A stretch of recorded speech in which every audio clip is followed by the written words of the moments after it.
Hello everyone, welcome to अड्डा for education. ये science and technology के क्रैश कोर्स का 4th लेक्चर है। चलिए तो देखते हैं आज आप क्या पढ़ने वाले हैं। पिछली क्लास में हमने देखा था सैटेलाइट क्या होता है, सैटेलाइट्स का क्लासिफिकेशन देखा था, उनसे रिलेटेड कुछ क्वेश्चंस भी देखे थे। आपको पता है सैटेलाइट्स क्या होता है, एक हेवनली बॉडी है जो किसी ऑब्जेक्ट के चारों तरफ मूव करती है, उसे हम सैटेलाइट कहते हैं। हमने टाइप्स ऑफ सैटेलाइट्स के बारे में पढ़ा था कि सैटेलाइट्स के कितने टाइप्स होते हैं, नेचुरल और आर्टिफिशियल। उसके बाद आपने उनका क्लासिफिकेशन देखा था कि वेट के, वजन के या भार के आधार पर सैटेलाइट्स माइक्रो और मैक्रो होते हैं। On the basis of functions, remote sensing satellites, navigation satellite, communication satellites, astronomical satellite, reconnaissance satellites, weather satellite, student satellites. आपने रिमोट सेंसिंग सैटेलाइट्स के बारे में देखा था, इनके एप्लीकेशंस देखे थे और इससे रिलेटेड यूपीएससी में जो क्वेश्चन पूछा गया है 2015 में,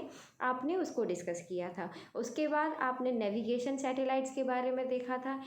पूरे वर्ल्ड में कौन कौन सी कंट्रीज़ के पास अपने नेविगेशन सैटेलाइट्स हैं और उनका जो स्तर है वो क्या है, वो रीजनल है या ग्लोबल है। आपने ये भी देखा था कि वर्ल्ड में 2020 में 2 कंट्रीज़ ने अपने नेविगेशन सैटेलाइट्स को रीजनल से ग्लोबल में चेंज कर लिया है, जिसमें एक है यूरोपियन यूनियन का गैलीलियो और दूसरा चाइना का वैद्यू। ठीक है, आप थोड़ा सा याद रखने की कोशिश करिए। आपने उसके बाद इंडिया के 2 नेविगेशन जो सैटेलाइट्स हैं उनके बीच में डिफरेंस देखा था, उनके बीच में जो सिमिलैरिटीज़ हैं उनको देखा था। पहला इंडिया का है Indian regional navigation satellite system और आपका दूसरा है गगन। अगर IRNSS के बारे में देखें तो इसमें 7 सैटेलाइट की एक सीरीज है, जिसमें 3 सैटेलाइट जियो स्टेशनरी ऑर्बिट्स में है और 4 सैटेलाइट जियो सिंक्रोनस ऑर्बिट में है। ये जो सैटेलाइट हैं वो आपके जियो सिंक्रोनस ऑर्बिट में 36,000 किलोमीटर की डिस्टेंस पर इनको रखा गया है। रीजनल नेविगेशन ये क्या है, अर्थ की सरफेस पे नेविगेशन प्रोवाइड करते हैं। IRNS ये आपका फुल्ली इंडिजिनसली डेवलप्ड है, इसमें कोई भी टेक्नोलॉजी हमने फॉरेन कंट्रीज से अवेल नहीं की है। IRNSS में जो इसका वर्क है या जो इसका कवरेज है, IRNSS इंडिया के अलावा या इंडिया की टेरिटरी के बाहर 1500 किलोमीटर के एरिया को भी कवर अप करता है। लेकिन अगर हम गगन के बारे में कर रहे हैं, GPS added geo augmented navigation system, ये आपका नाम से ही पता चल रहा होगा। एक तो ये इसरो और एयरपोर्ट अथॉरिटी ऑफ इंडिया के द्वारा इसको बनाया गया है या कंप्लीट किया गया है। ये भी 7 सैटेलाइट्स की सीरीज़ है, लेकिन ये सारे सैटेलाइट्स आपके जियो स्टेशनरी ऑर्बिट में हैं। नेक्स्ट ये है, जैसे कि आपका IRNSS का काम है कि वो अर्थ की सरफेस पे नेविगेशन प्रोवाइड करता है। गगन आपके स्पेस में हम कह सकते हैं जो एयर व्हीकल्स हैं या आपके जो एरोप्लेन हैं उनमें कम्युनिकेशन आपस में इस्टेब्लिश करता है, जिससे कि उनके बीच में वो आपस में एक दूसरे से कोलैप्स ना हो। ठीक है, इसमें जो गगन मिशन है या गगन सैटेलाइट की जो सीरीज़ है उसमें क्या है, GPS का इस्तेमाल किया गया है या यूज किया गया है। इसलिए कहा जा सकता है कि गगन आपका फुल्ली इंडिजिनसली डेवलप्ड नहीं है। ओके, इसके बाद आपका थर्ड और मोस्ट इम्पॉर्टेंट सैटेलाइट सिस्टम आता है, वो है कम्युनिकेशन सैटेलाइट सिस्टम। आपको पता है कम्युनिकेशन से नाम से ही पता चल रहा होगा, इसका जो मेन मोटिव है या एम है वो कम्युनिकेशन को इस्टेब्लिश करना है। अगर हम बात करें कि जो इंडिया ने 21st सेंचुरी में कम्युनिकेशन को और बेटर बनाने के लिए एक इनसैट सीरीज़ को लॉन्च किया था। इसके अलग अलग वर्जन्स को इंडिया ने भेजा हुआ है, जैसे INSAT 3A, 3B, 3C, 4A, 4B, 4CR, ऐसे कई सैटेलाइट्स भेजे गए हैं और इनकी इनसैट की एक सीरीज़ है।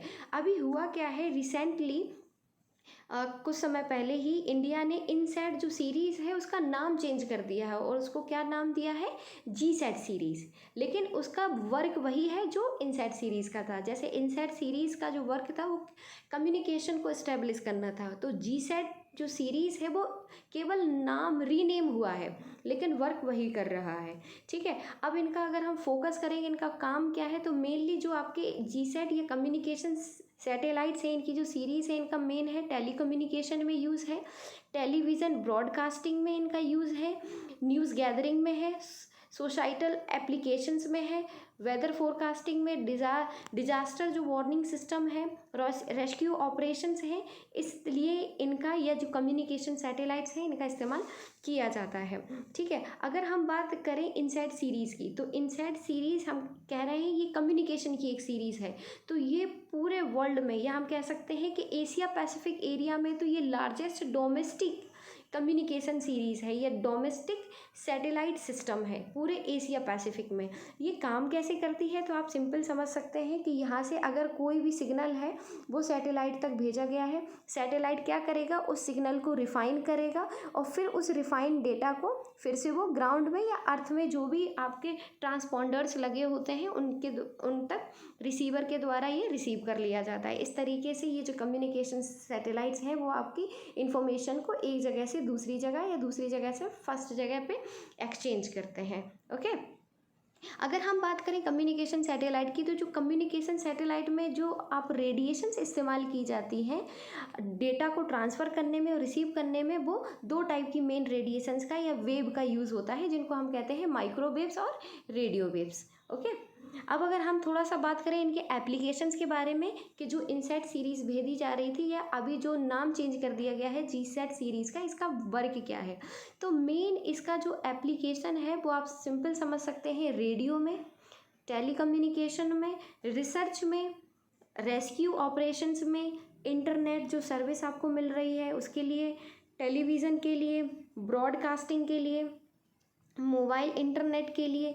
ठीक है, तो इन सब के लिए जो आपका कम्युनिकेशन सिस्टम है या जो इनसैट सीरीज़ भेजी गई थी उसका काम है। अभी आपने कुछ दिनों पहले ये सुना भी होगा कि अभी इंडिया ने एक GSAT-19 लॉन्च किया हुआ है। ये आपका एक कम्युनिकेशन सैटेलाइट है जिसको नॉर्थ इंडिया में भेजा गया है, जो जम्मू एंड कश्मीर और नॉर्थ ईस्टर्न जो एरिया है वहाँ पे कम्युनिकेशन काफ़ी वीक है। तो वहाँ पे कम्युनिकेशन को बेहतर करने के लिए इंडिया ने GSAT एक सैटेलाइट भेजा हुआ है, जो कि आपका एक इनसैट या जिसका जो रीनेम किया गया है GSAT की एक अगली कड़ी है, नेक्स्ट जनरेशन सैटेलाइट है। नेक्स्ट हम देखते हैं एस्ट्रोनॉमिकल सैटेलाइट। नाम से ही पता चल रहा है एस्ट्रोनॉमी मतलब ये कुछ स्टार से रिलेटेड चीज़ें या स्पेस में जो भी सेलेस्टियल बॉडीज़ हैं उनकी इंफॉर्मेशन ये देगा। ठीक है, तो इन जो सैटेलाइट्स हैं या एस्ट्रोनॉमिकल जो सैटेलाइट्स हैं इनका मेन जो यूज़ है या मेन इनका जो पर्पस है वो क्या है, स्टार के बीच में जो डिस्टेंस है वो कितनी है ये कवर अप करना, किसी स्टार की जो वैल्यू है वो देखना, कोई स्टार कितना पुराना है, कहाँ पे है उसकी पोजीशन देखना, किसी स्टार की स्पेस में क्या पोजीशन है उसको एनालाइज करना, ये सारा वर्क क्या होगा एस्ट्रोनॉमिकल सैटेलाइट्स का। अगर इंडिया की बात करें तो इंडिया का अपना एक एस्ट्रोनॉमिकल सैटेलाइट है जिसका क्या नाम है, एस्ट्रोसैट। और अगर हम वर्ल्ड लेवल पे बात करें तो हब्बल टेलीस्कोप है जो कि नासा का टेलीस्कोप है। ये मोस्ट इम्पोर्टेंट टेलीस्कोप है जो कि इस एस्ट्रोनॉमी से रिलेटेड काम कर रहा है। मतलब स्पेस में जो भी न्यू स्टार्स हैं, नई गैलेक्सीज हैं, नई जो भी फिनोमिनन्स हैं उनके बारे में ये जानने की कोशिश कर रहा है, जिसका नाम है हब्बल टेलीस्कोप। इसको मैं आगे पढ़ाऊंगी, जब टेलीस्कोप कवर अप करूंगी तो उसको मैं इसको कंप्लीट बताऊंगी, लेकिन जस्ट आप एस्ट्रोनॉमी से रिलेटेड आ रहा है ये टर्म तो आप यहाँ पे ये जान सकते हैं कि जो हब्बल टेलीस्कोप है नासा का, यूरोपियन यूनियन का, वो इसी से रिलेटेड है। वो स्पेस में जो भी सेलेस्टियल बॉडीज़ हैं उनको ऑब्जर्व कर रहा है, उनकी इंफॉर्मेशन ले रहा है, उनकी डिस्कवरी करने का काम कर रहा है ये।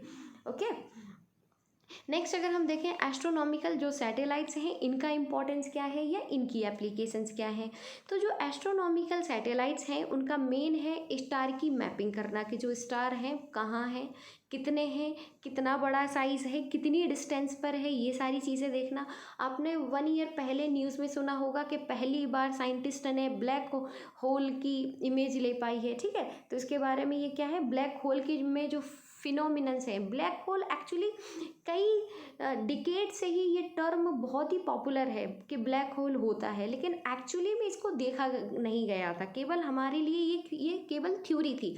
लेकिन 2019 में पहली बार ब्लैक होल की पहली बार पिक्चर ली गई है।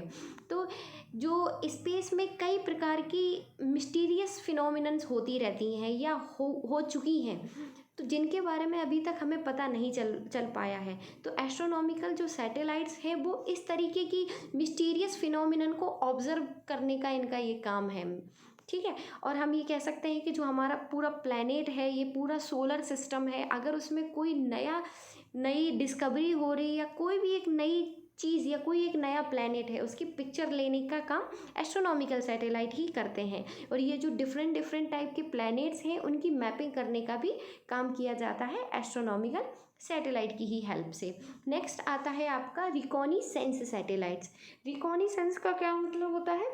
रिकॉनिसेंस का मतलब ऐसा कोई ऑब्जेक्ट जिसका जो पर्पज़ है वो क्या है, मिलिट्री से रिलेटेड ये रिकॉनिसेंस होता है। तो मेनली जो रिकॉनिसेंस सैटेलाइट्स होते हैं इनका यूज़ मिलिट्री पर्पज़ के लिए किया जाता है। फॉर एग्जांपल जैसे कहीं पे भी रेस्क्यू ऑपरेशन चलाना है अगर मिलिट्री की, एयरफोर्स को, नेवी को, तो क्या होगा कि वहाँ से रिलेटेड अगर आपको चीज़ें देखनी है कि हमें मतलब हमारा बॉर्डर एरिया कहाँ तक है ये हमको ऑलरेडी पता है, लेकिन वहाँ पे दूसरी कंट्रीज़ की क्या क्या एक्टिविटीज़ हैं हमें इस चीज़ पे अगर ध्यान रखना है, तो इन सारी चीज़ों के लिए, और जो कुछ अगर हम कुछ रेस्क्यू ऑपरेशंस चला रहे हैं तो उनके लिए हमें कुछ पहले से ही इन्फॉर्मेशन चाहिए, ठीक है। तो वो जो इन्फॉर्मेशंस है वो हम रिकॉनिसेंस सैटेलाइट से ही जो मिलिट्री या गवर्नमेंट है वो अवेल करती है। इसका जो मेन पर्पज़ है वो वही है गवर्नमेंट या अपनी कंट्री की सिक्योरिटी को मेंटेन रखना, ठीक है। और आप समझ सकते हैं इसके लिए हम ड्रोन का भी इस्तेमाल करते हैं। तो ड्रोन भी आपका एक रिकॉनिसेंस सिस्टम के अंदर ही काम करता है। इसके लिए इंडिया का एक सीरीज़ भी है सैटेलाइट्स की जिसका नाम है रीसेट सीरीज़, ओके। जैसे यहाँ पे लिखा हुआ है आप ये देख सकते हैं कि रीसेट जो सीरीज़ है वो एज अ वर्क करती है रिकॉनिसेंस सैटेलाइट्स में, मतलब एज अ मिलिट्री वर्क करती है। मिलिट्री को, नेवी को, मतलब इंडिया में जो भी डिफेंस सिस्टम है उनको इन्फॉर्मेशन कराने का या इन्फॉर्मेशन देने का, इन्फॉर्मेशन प्रोवाइड कराने का काम इस प्रकार के सैटेलाइट्स करते हैं। अगर हम बात करें वेदर सैटेलाइट की, नाम से ही आपको पता चल रहा है कि वेदर मतलब मौसम। ये सैटेलाइट्स क्या करते हैं, वेदर की फिनोमिनन को या वेदर से रिलेटेड जो भी इम्पोर्टेंट न्यूज़ हैं उनको बताने का काम करता है। तो इसीलिए इनको कहते हैं weather satellite. They monitor the weather. अब वेदर या तो अगर कोई भी जो फिनोमिनन है वो कंडक्ट हो चुका है, अगर कहीं पे भी बाढ़ आ चुकी है तो उसका इफ़ेक्ट कितना है, कहाँ तक पानी गया है, वाटर लेवल क्या है, ये सारी चीज़ें किस हद तक लोगों को परेशानी हुई है या मतलब प्रॉब्लम हुई है, ये सारी चीज़ें वेदर सैटेलाइट देखता है। और ये भी कंडक्ट करता है कि अगर कोई भी जो वेदर से रिलेटेड कोई भी डिजास्टर आने वाला है तो उस प्रकार की इंफॉर्मेशन भी वेदर सैटेलाइट प्रोवाइड कराते हैं। इसके लिए इंडिया की 2 सीरीज़ हैं जिसका नाम है कल्पना 1 और इनसेट 3A सीरीज़, ओके। तो ये जो वेदर सैटेलाइट की तरह काम करते हैं इंडिया के लिए। नेक्स्ट आता है आपका स्टूडेंट सैटेलाइट। स्टूडेंट सैटेलाइट क्या है एक्चुअली, अगर हम थोड़ा सा बात करें 2015 के बाद से ही इसरो का जो वर्क है वो साइंस एंड टेक्नोलॉजी में बहुत तेज़ी से इम्प्रूव हुआ है। और उसके साथ साथ इसरो इस चीज़ पर भी ध्यान दे रहा है कि इसरो मैक्सिमम स्टूडेंट्स के साथ अपने आप को कोलैबोरेट कर पाए, जिससे कि ज़्यादा से ज़्यादा स्टूडेंट्स का साइंस एंड टेक्नोलॉजी में कंट्रीब्यूशन हो। जो स्टूडेंट्स हैं वो साइंस एंड टेक्नोलॉजी को एज अ फ्यूचर चूज़ करें। इसके लिए इसरो ने कई टाइप की स्कीम्स चलाई हैं, कई टाइप के प्रोग्राम्स भी इसरो ने शुरू किए हैं जिसके थ्रू इसरो स्टूडेंट को 15 दिन की ट्रेनिंग दे रहा है, 1 महीने की ट्रेनिंग दे रहा है, स्टूडेंट्स के साथ इंटरेक्शन कर रहा है, उन्हें नई नई टेक्नोलॉजीज़ बता रहा है, प्रोजेक्ट वर्क करा रहा है। उसी पे ही ये सैटेलाइट्स बनाए गए, स्टूडेंट सैटेलाइट्स। तो इनका मेन जो पर्पज़ है वो स्टूडेंट्स को इंटरेस्ट पैदा करना है स्पेस टेक्नोलॉजी में, ठीक है। और अगर हम बात करें जैसे चंद्रयान 1 हमारा गया था और अभी चंद्रयान 2 गया है, तो चंद्रयान 1 के बाद से ही यूनिवर्सिटीज़ या कॉलेजेस में स्टूडेंट्स के बीच में एक जिज्ञासा उमड़ के आई है। वो भी चाहते हैं कि स्पेस टेक्नोलॉजी में या साइंस एंड टेक्नोलॉजी को अपना फ्यूचर बनाए, अपनी फील्ड बनाए। तो जिसके लिए आप देख सकते हैं कुछ एग्जाम्पल्स हैं, जैसे एक स्टूडेंट सैटेलाइट है जिसको आईआईटी कानपुर ने बनाया है, वो कौन सा है? जुगनू। आप थोड़ा सा साइड पे जाके इसके बारे में पढ़िएगा, बहुत ही इंटरेस्टिंग स्टोरी है इसके बारे में। और एनुसेट, स्टूसेट, यूथसेट, सिर्फसेट, ये बहुत सारे ऐसे सैटेलाइट्स हैं जो कि एक स्टूडेंट सैटेलाइट्स के एग्जाम्पल्स हैं। कुछ हम देखेंगे एकेडमिक और यूनिवर्सिटीज़ इंस्टीट्यूट सैटेलाइट्स। इसका सबसे बेस्ट एग्जाम्पल है कलाम सेट, आपने सुना होगा इसके बारे में। ये पूरे वर्ल्ड का सबसे लाइटेस्ट, हम कह सकते हैं सबसे छोटा और सबसे हल्का सैटेलाइट है, जिसको तमिलनाडु के एक यूनिवर्सिटी में कुछ स्टूडेंट्स हैं उनके द्वारा इसको बनाया गया है और नासा के द्वारा इस कलाम सेट को लॉन्च किया गया है। नाम से आपको पता चल रहा होगा, इसका नाम हमारे पूर्व प्रेसिडेंट अब्दुल कलाम के नाम पर रखा गया है। बहुत ही आसान सी चीज़ है, नाम से आपको इजीली पता चल रहा होगा, ठीक है। और ये याद रखना, ये पहली बार ऐसा हुआ है कि किसी स्टूडेंट सैटेलाइट को नासा ने कहीं स्पेस में भेजा हो, इंडिया के किसी स्टूडेंट सैटेलाइट को नासा ने भेजा हो, क्योंकि और इसका जो वेट है वो 64 ग्राम है। जैसे कल मैंने आपको बताया था कि जो सैटेलाइट्स होते हैं उनको वेट के बेस पर अगर हम क्लासीफाई करें तो वो दो टाइप के होते हैं, माइक्रो और मैक्रो।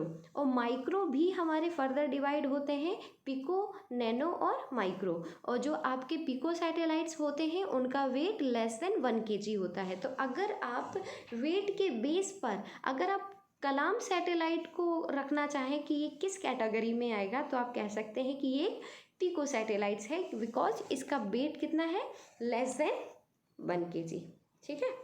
उसी तरीके से आप देख सकते हैं जैसे स्वयं, न्यूसेट, प्रथम, पीसेट, ये सभी आपके क्या हैं? यूनिवर्सिटी या एकेडमी में जो स्टूडेंट्स पढ़ रहे हैं वो सैटेलाइट इनके द्वारा बनाए गए। एक बार आप जुगनू सैटेलाइट को ज़रूर पढ़ना है ना, काफ़ी इंटरेस्टिंग है और अच्छा भी है। और मे बी इनके कुछ एग्जाम्पल्स हैं, याद रखना, क्योंकि यूपी ये अभी 2019 में ही हुआ है ये सारा, 1920 में। तो हो सकता है कि यूपीएससी ये आपसे पूछ ले कि सैटेलाइट्स एक तरफ नाम रख दे और दूसरी तरफ इंस्टीट्यूट्स का नाम रख दे कि कौन सा सैटेलाइट किसके द्वारा बनाया गया है। इस प्रकार का क्वेश्चन यूपीएससी एक बार पूछ चुकी है, इसीलिए आप इस चीज़ को थोड़ा सा याद रखें।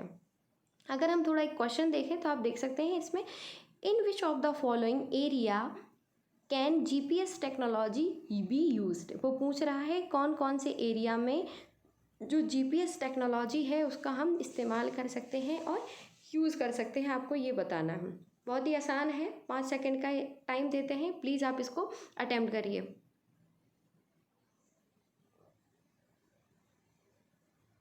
5 सेकंड हो गए हैं। देखिए इसमें पूछ रहा है कि जीपीएस टेक्नोलॉजी का इस्तेमाल कहाँ कहाँ पे किया जा रहा है या कहाँ कहाँ किया जा सकता है या आप ये बताना है। पहला ऑप्शन देखते हैं। पहला है जीपीएस का इस्तेमाल मोबाइल फ़ोन ऑपरेशन, सीधा सीधा पता है भैया, बन तो आंसर हो गए।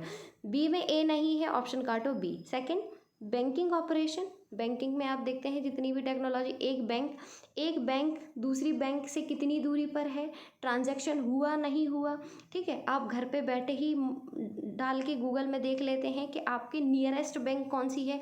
तो ये चीज़ें कौन बता रहा है? जीपीएस ही बता रहा है। इसका मतलब बैंकिंग ऑपरेशंस में भी इसका इस्तेमाल किया जा रहा है। 2 आंसर देखो, इसमें भी नहीं है और सी में भी नहीं है। अब आप चाहें तो आंसर लगा सकते हैं डी। तीसरा भी आप देख लीजिए। नेक्स्ट है controlling the power grids, select the correct answer in the following कर, ठीक है। तो सॉरी, ये यहाँ तक है कंट्रोलिंग द पावर ग्रिड्स। तो जो पावर ग्रिड्स वगैरह हैं इनके कंट्रोल में भी आप क्या करते हैं? जीपीएस का इस्तेमाल करते हैं। तो third option also is right. So answer क्या हो जाएगा? डी। तो आप देख रहे होंगे कि आप अगर ऑप्शंस को देखकर भी अगर यहाँ पे एलिमिनेशन मेथड करेंगे तब भी आप अपने आंसर तक आराम से पहुँच जाएंगे। ओके, तो अभी अगर हम आज की क्लास में देखें तो आज आपने क्या पढ़ा हुआ है? कल जैसे आपने सैटेलाइट स्टार्ट किया था उसका एक्सटेंडेड पार्ट देखा। मेनली आज आपने कम्युनिकेशन सैटेलाइट के बारे में देखा। उसके बाद आपने देखा है एस्ट्रोनॉमिकल सैटेलाइट्स कौन कौन से होते हैं उसके बारे में, उनके एप्लीकेशंस के बारे में देखा। रिकॉनिसेंस सैटेलाइट्स क्या होते हैं जिनका इस्तेमाल एज अ मिलिट्री पर्पज़ के लिए किया जाता है, आपने रिकॉनिसेंस सैटेलाइट्स देखे। आपने स्टूडेंट सैटेलाइट्स देखे। आपने स्टूडेंट सैटेलाइट, एकेडमिक सैटेलाइट्स देखे, इंस्टीट्यूशन सैटेलाइट्स देखे। आपको जुगनू के बारे में कल पढ़ के बताना है और ये बताना है कि जो जुगनू सैटेलाइट्स है इसको कब बनाया गया है फाइनल, ठीक है, और इसका वर्क क्या है, क्योंकि मैंने ये तो आपको बता दिया है जुगनू सैटेलाइट आईआईटी कानपुर की स्टूडेंट्स ने बनाया है। ओके, तो आज क्लास आपकी यहीं पे ऑफ की जाती है। नेक्स्ट क्लास में मैं आपको लॉन्चिंग व्हीकल्स के बारे में बताऊंगी और उससे रिलेटेड जो भी यूपीएससी में क्वेश्चंस पूछे गए हैं मैं वो कंप्लीट करूंगी। कुछ दिनों के बाद मेरी और भी अगर आप चाहोगे तो पीसीएस से रिलेटेड जो क्वेश्चंस हैं मैं उनको भी स्टार्ट करूंगी। और अगर आपको कोई भी डाउट है इन अभी तक जो पढ़ाया गया है उससे रिलेटेड या आपकी और क्वेरीज भी हैं तो आप कमेंट बॉक्स में पूछ सकते हैं। चलिए, थैंक यू।